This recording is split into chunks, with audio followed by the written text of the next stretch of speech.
तुमचे देखील केस खूप जास्त पातळ, ड्राय आणि डॅमेज झाले आहेत का? आणि केस गळतीमुळे तुम्ही देखील खूप जास्त त्रस्त झालेले आहात आणि त्यासोबतच तुम्हाला लांब, दाट आणि मजबूत केस आवडतात का? तर आज मी तुमच्यासाठी एक घरगुती आणि सोपी अशी नैसर्गिक रेमेडी घेऊन आली आहे. त्यामुळे तुम्ही आपला हा व्हिडिओ शेवटपर्यंत नक्की बघा. कारण आजची आपली ही रेमेडी तुमच्या केसांसाठी गेम चेंजर ठरू शकते. तर इथं तुम्ही माझे केस देखील पाहू शकता किती जास्त सिल्की आणि स्मूथ आहेत. आणि जर तुम्हाला देखील माझ्यासारखेच केस हवे असतील तर हा व्हिडिओ स्किप वगैरे अजिबात करू नका. म्हणजे तुम्हाला समजेल की मी सांगितलेली रेमेडी कशी बनवायची आणि ती केसांवरती कशा प्रकारे वापरायची आहे.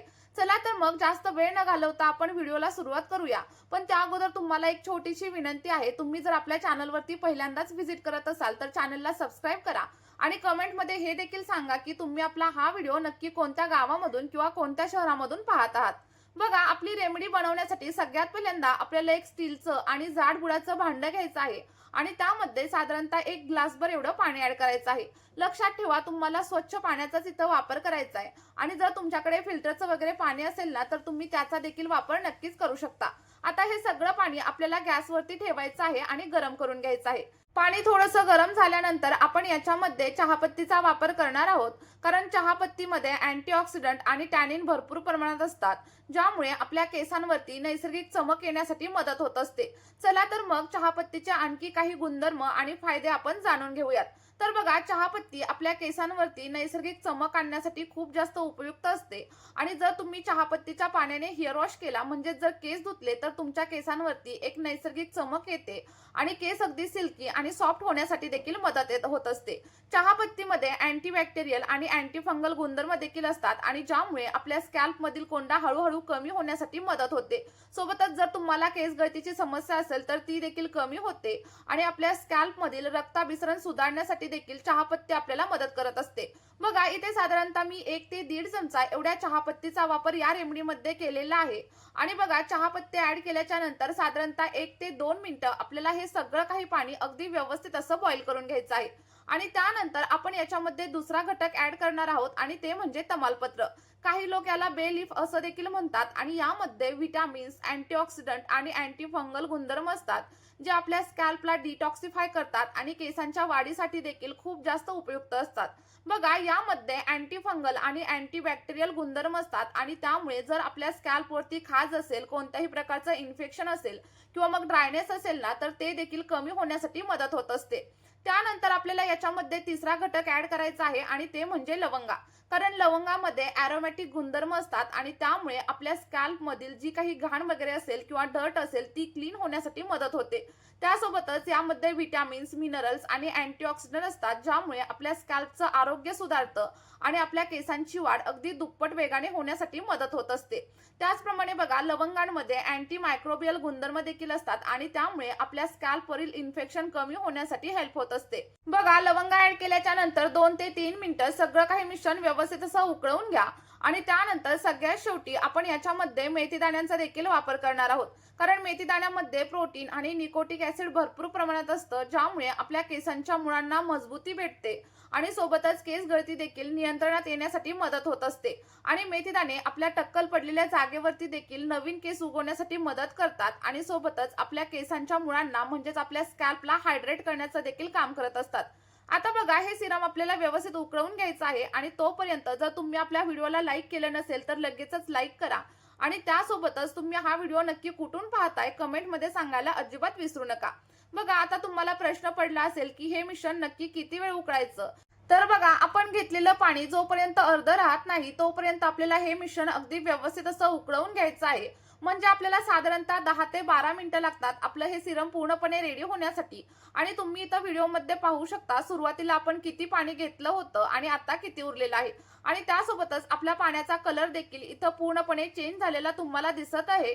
आणि तुम्हाला देखील सेम मी सांगितलेल्या पद्धतीनेच आपलं सगळं काही पाणी व्यवस्थित असं बॉईल करून घ्यायचं आहे.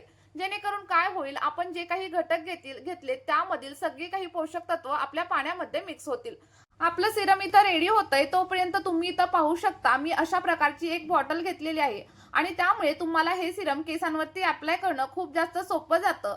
आणि तुम्ही इथं बघू शकता, याला एक नोझल आहे आणि अशा प्रकारचं नोझल जर तुमच्याकडे असेल ना तर तुम्ही देखील अशा प्रकारची बॉटल नक्कीच वापरू शकता. आणि जर अशा प्रकारची बॉटल तुमच्याकडे नसेल तर तुम्ही स्प्रे बॉटलचा वापर केला तरी देखील चालेल, कारण स्प्रे बॉटलने देखील सिरम केसांवरती अप्लाय करायला खूप सोपं जातं आणि तुम्ही थेट हाताने देखील हे सिरम केसांवरती नक्कीच अप्लाय करू शकता। आता इथं बघा, आपलं जे काही सिरम आहे ते देखील अगदी व्यवस्थित असं रेडी झालेलं आहे आणि हे सिरम तुम्हाला एखाद्या गाळणीच्या साहाय्याने किंवा मग एखाद्या कॉटनच्या कापडाच्या साहाय्याने व्यवस्थित असं गाळून घ्यायचं आहे। गाळून घेतल्यानंतर जर हे थोडंफार गरम असेल तर थंड होण्यासाठी ठेवून द्या आणि जर का थंड झालेलं असेल तर तुम्ही लगेच देखील तुमच्या केसांवरती अप्लाय करू शकता। आणि जर तुम्हाला हवं असेल तर आपल्या या सिरम मध्ये शॅम्पू मिसळून देखील तुम्ही हेअर वॉश नक्कीच करू शकता, कारण ही पद्धत देखील खूप जास्त प्रभावी आहे। पण कोणतीही गोष्ट जर तुम्ही नियमित केली तरच तुम्हाला खूप छान असे रिझल्ट तुमच्या केसांवरती मिळणार आहेत, कारण जी रेमेडी मी तुम्हाला सांगितली आहे आणि ती पूर्णपणे नैसर्गिक आहे आणि बऱ्याच वेळा नैसर्गिक गोष्टींचा रिझल्ट हा हळूहळू मिळतो, पण जेव्हा मिळतो ना तो मात्र परमनंट असतो।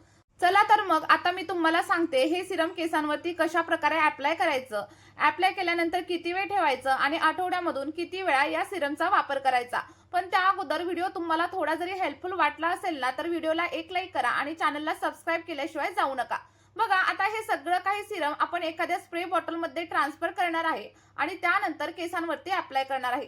आणि जर का तुमच्याकडे स्प्रे बॉटल नसेल तर हे सिरम तुम्ही हातांच्या साहाय्याने देखील केसांवरती अप्लाय करू शकता किंवा मग एखाद्या कॉटन बॉलच्या साहाय्याने देखील अप्लाय करू शकता। जी पद्धत तुम्हाला सोपी वाटेल त्याने तुम्ही सिरम केसांवरती लावून घ्यायचं आहे। लावल्यानंतर 2 ते 3 मिनिटं हलक्या हाताने तुम्हाला मसाज करायचा आहे आणि त्यानंतर 2 ते 3 तासांसाठी हे सिरम आपल्याला केसांमध्ये असंच ठेवायचं आहे। बघा, जर तुम्ही रेग्युलर आठवड्यातून 2 ते 3 वेळा हे सिरम केसांवरती अप्लाय केलं आणि त्यानंतर सलग 2 ते 3 महिना या सिरमचा वापर केला तर तुम्हाला तुमच्या केसांमध्ये अप्रतिम असे बदल पाहायला मिळतील। त्यामुळे माझ्या सांगितलेल्या पद्धतीने तुम्ही फक्त 1 ते 2 वेळा हे सिरम नक्की ट्राय करून बघा आणि त्यानंतर जर तुम्हाला फायदे भेटले तर तुम्ही याला कंटिन्यू देखील करू शकता। आता दुसरी पद्धत देखील मी तुम्हाला सांगते, तर यासाठी तुम्हाला काय करायचंय, जर तुमचं थोडंफार सिरम शिल्लक राहिलं तर त्यामध्ये तुमच्या आवडीचा कोणताही शॅम्पू तुम्हाला ऍड करायचा आहे, व्यवस्थित असं मिक्स करायचं आणि त्यानंतर या शॅम्पूने तुम्हाला हेअर वॉश करायचं आहे। बघा, मी सांगितलेल्या पद्धतीने सिरम आणि शॅम्पू जर तुम्ही वापरायला सुरुवात केली तर अगदी 1 ते 2 आठवड्यांमध्येच तुमची केस गळती कायमची बंद होईल आणि त्यासोबतच केस अगदी सिल्की, सॉफ्ट आणि शायनी होण्यासाठी देखील मदत होणार आहे। त्यामुळे फक्त एकदाच मी सांगितलेल्या पद्धतीने तुम्ही ही रेमेडी वापरून बघा आणि त्यानंतर तुम्हाला जे काही रिझल्ट भेटतील ते कमेंटमध्ये माझ्यासोबत शेअर करायला अजिबात विसरू नका। आणि ही रेमेडी तुम्हाला इफेक्टिव्ह वाटली तर तुमच्या मित्र परिवारासोबत देखील आपला हा व्हिडिओ नक्कीच शेअर करा। चला तर मग या व्हिडिओमध्ये आपण इथेच थांबूया, भेटूयात अशाच एका नवीन व्हिडिओमध्ये आणि एका नैसर्गिक अशा रेमेडी सोबत। आणि इथे एक गोष्ट सांगायची मी विसरून गेले, जर तुम्हाला या रेमेडी मधील कोणत्याही घटकाची ॲलर्जी असेल तर पहिल्यांदा पॅच टेस्ट करा आणि त्यानंतरच रेमेडी वापरायला सुरुवात करा। आपला हा व्हिडिओ तुम्ही शेवटपर्यंत पाहिल्याबद्दल खूप खूप धन्यवाद।